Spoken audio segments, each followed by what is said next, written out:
നമസ്കാരം സുഹൃത്തുക്കളെ, എല്ലാവർക്കും പുതിയൊരു വീഡിയോയിലേക്ക് ഒരിക്കൽ കൂടി സ്വാഗതം. ഡയറ്റിലേക്ക് ആദ്യമായി വരുന്നവർക്കും തുടർന്ന് പോകുന്നവർക്കും ഉള്ള വലിയൊരു ചോദ്യമാണ് ചോറിൻ്റെ ഫീൽ കിട്ടുന്ന ഒരു ഭക്ഷണം എങ്ങനെ കിട്ടുമെന്ന്.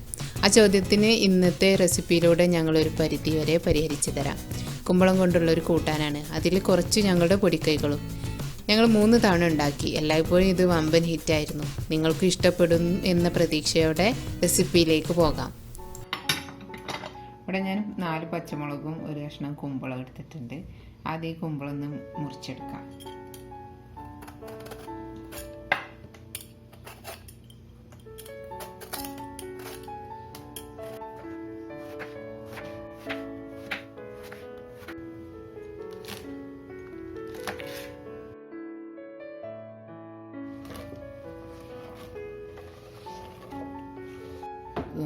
കൂസ എടുത്തിട്ടുണ്ട്, സുക്കിനി എന്ന് പറയും. ഇത് പൊട്ടറ്റോക്ക് പകരം ഉപയോഗിക്കാൻ പറ്റിയൊരു വെജിറ്റബിളാണ്. ഇതും ഈ കുമ്പളത്തിൻ്റെ കൂടെ ഇട്ട് കൊടുക്കുക. പെട്ടെന്ന് വേവാവുന്നൊരു പച്ചക്കറിയാണ്.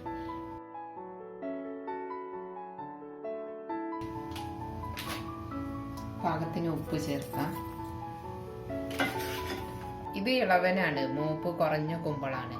ഇത് വേവാൻ 2 വിസിൽ വന്നാൽ ഓഫ് ചെയ്യാം. നല്ലോണം മൂത്ത കുമ്പളാണെങ്കിൽ 4-5 വിസിൽ വന്നതിന് ശേഷം ഓഫ് ചെയ്താൽ മതി. പിന്നെ തുറന്നതിന് ശേഷം കൂടുതൽ വെള്ളം ഉണ്ടെങ്കിൽ വറ്റിച്ചെടുക്കാം. അപ്പോൾ ഇത് അടിക്ക് പിടിക്കാതിരിക്കാൻ വേണ്ടി കുറച്ച് വെള്ളം ഒഴിക്കാം. ഒരു 1/4 കപ്പ് വെള്ളം ഒഴിച്ചാൽ മതി. ഈ പച്ചക്കറിയിൽ നിന്ന് തന്നെ വെള്ളം ഇറങ്ങി വരാനുണ്ട്.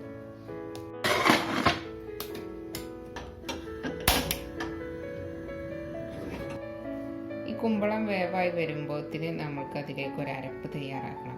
അതിനുവേണ്ടി ഞാൻ കുറച്ച് ചെറിയുള്ളിയും പച്ചമുളകും എടുത്തിട്ടുണ്ട്. പിന്നെ നല്ല ജീരകവും വേണം. അപ്പോൾ ആദ്യം നമുക്ക് ഈ ചെറിയുള്ളിയും പച്ചമുളകും ജീരകവും ഒരു മിക്സി ജാറിലേക്ക് ഇടാം.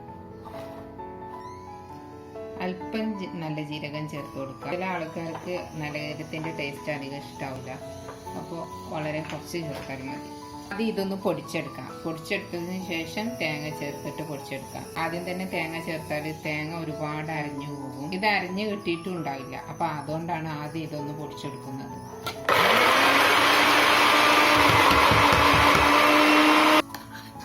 ഇപ്പം മുളകും ജീരകവും എല്ലാം നന്നായിട്ട് അരഞ്ഞ നല്ലൊരു അടിപൊളി സ്മെല്ലുണ്ട്. ഇനി തേങ്ങ ചേർക്കാം.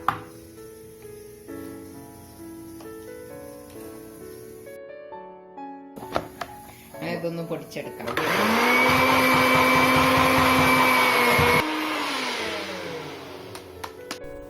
ഇവിടെ ഇപ്പോൾ തേങ്ങ നന്നായിട്ട് പൊടിഞ്ഞിട്ടുണ്ട്. ഇനി എൻ്റെ ഈ ജാർ ചെറുതായതുകൊണ്ട് ഞാൻ ഈ തേങ്ങ മറ്റൊരു പാത്രത്തിലേക്ക് മാറ്റി അടച്ചു വെക്കുകയാണ്. 2 വിസിൽ വന്നില്ല, ഞാൻ ഓഫ് ചെയ്യാം. ഇനി ഈ ഉണക്കച്ചെല്ലി ഒന്ന് പൊടിച്ചെടുക്കണം. ഇതാണ് ഞാൻ ആദ്യം പറഞ്ഞ കുമ്പളങ്ങ കൂട്ടാനിലെ പൊടിക്കൈ. ഇതൊരു മിക്സി ജാറിലേക്ക് ഇടാം.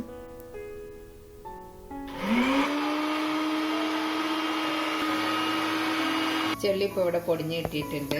നാട്ടിലാണെങ്കിൽ നല്ല സുഖമാണ്. ഇതൊന്ന് വറുത്തതിന് ശേഷം അമ്മിയിലിട്ടൊന്ന് പൊടിച്ചെടുത്താൽ മതി. പിന്നെ തേങ്ങയും ജീരകവും ഒക്കെ ഉപയോഗിച്ചൊന്ന് ഒതുക്കിയെടുത്താൽ മതി. ഇതിൻ്റെ രുചിയും മണം പോവാതിരിക്കാൻ അടച്ചു വെക്കാം.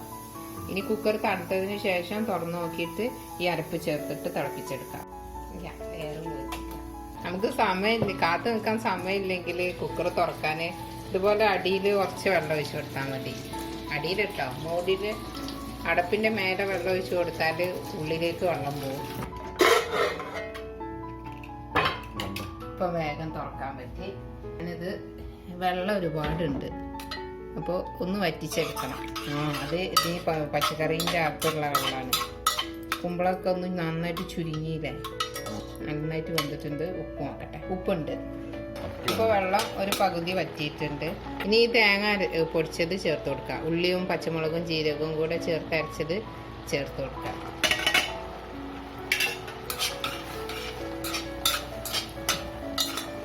ഞാൻ ഒന്ന് ടേസ്റ്റ് ചെയ്ത് നോക്കാം, ഉപ്പ് കൊടുക്കണമെന്ന് നോക്കാം. ഇനി പൊടിച്ച് വെച്ച ചെള്ളി ചേർത്ത് കൊടുക്കാം.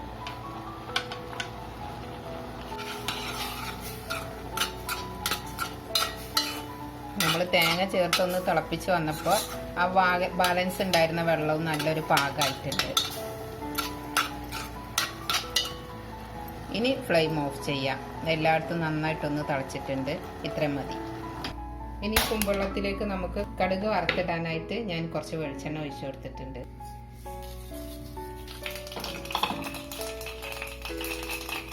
കടുക് പൊട്ടിക്കഴിഞ്ഞാൽ തീ ഓഫ് ചെയ്യാം.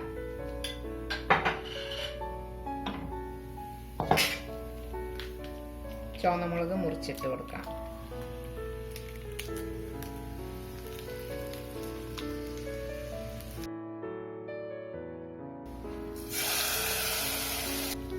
നന്നായിട്ടൊന്ന് മിക്സ് ചെയ്യാം. ഒന്ന് അടച്ചു വെക്കാം. ഇനി കഴിക്കാൻ നേരം ഒന്നുകൂടി മിക്സ് ചെയ്തതിന് ശേഷം എടുത്താൽ മതി.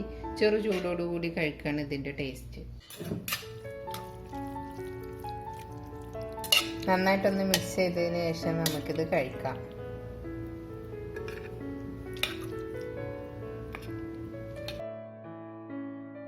ഇത് കഴിച്ചു നോക്കട്ടെ.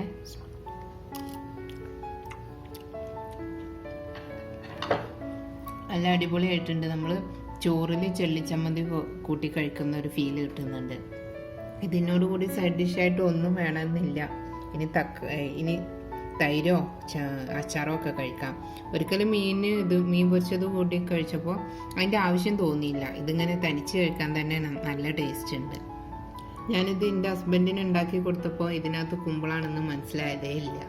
നമ്മളിത് ഒരാൾക്ക് ഉണ്ടാക്കി കൊടുത്താൽ ചോറ് ചള്ളി ചമ്മന്തി കൂട്ടി കഴിക്കുന്ന ഒരു ഫീലേ തോന്നുള്ളൂ. ഈ വീഡിയോ കാണുന്ന എല്ലാവരും നിർബന്ധമായിട്ടും ഈ കൂട്ടാൻ ഉണ്ടാക്കി നോക്കണം. എന്നിട്ട് നിങ്ങളുടെ അഭിപ്രായം കമൻറ്റ് ചെയ്യാൻ മറക്കരുത്. അതുപോലെ നിങ്ങളുടെ കൂട്ടാൻ ഫോട്ടോ എടുത്തിട്ട് LCHF recipe malayalam@gmail.com അയച്ചു തരണം. അപ്പോൾ അടുത്ത വീഡിയോയിൽ വീണ്ടും കാണാം. ഇതുവരെ സപ്പോർട്ട് ചെയ്ത എല്ലാ സുഹൃത്തുക്കൾക്കും ഒരുപാട് നന്ദി.